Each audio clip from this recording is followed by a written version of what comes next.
Ce samedi 16 septembre 2023, les téléspectateurs pourront retrouver Isabelle Iturburu à la tête de 50 Inside sur TF1. L'occasion de nous intéresser de plus près à ces expériences télé passées qui l'ont traumatisée. Place à un nouveau numéro du magazine People 50 Inside ce samedi 16 septembre sur TF1, avec toujours à la place de Nikos Aliagas une nouvelle recrue pour le groupe télé en cette rentrée 2023, Isabelle Iturburu. Mais la maman de Mia, née de ses amours avec le musicien Maxime Nucci qui était apparu à l'écran pour sa rentrée sur la première chaîne, n'a pas toujours officié comme commentatrice ou présentatrice. La preuve en 2007. CST sur une antenne concurrente, celle de M6, que l'ancienne Miss avait tenté sa chance.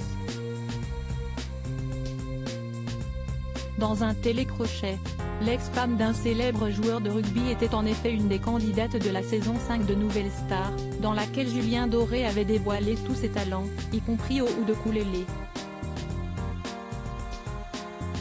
Elle assistera d'ailleurs à son envolée après l'émission, alors qu'elle travaille à Aubagne comme vendeuse d'huile d'olive.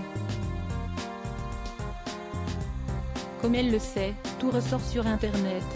Et elle a parfois dû répondre aux questions des journalistes sur cette expérience pas comme les autres. La musique c'était une autre passion, mais Nouvelle Star y a mis fin. Après Nouvelle Star j'ai compris que je ne pouvais pas faire plus, a-t-elle confié à l'émission Mêlée d'Histoire.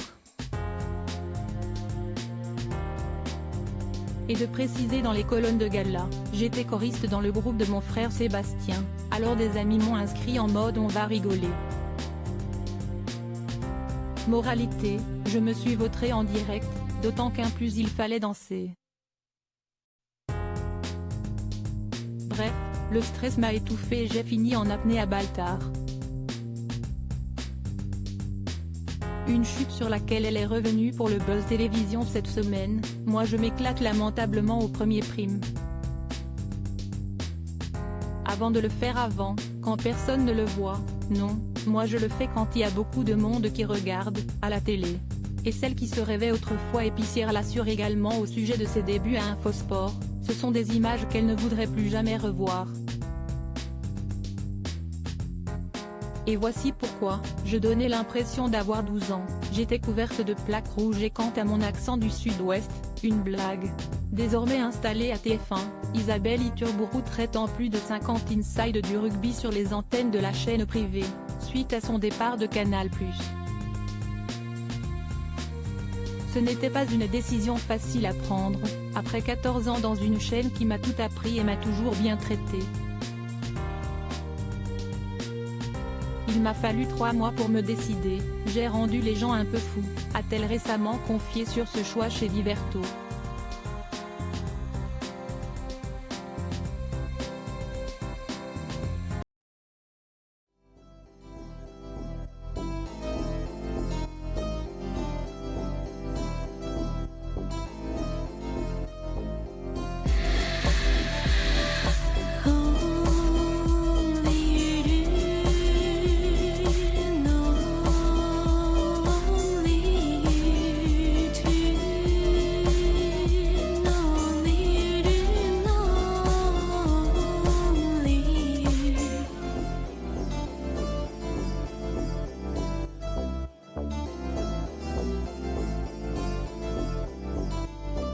To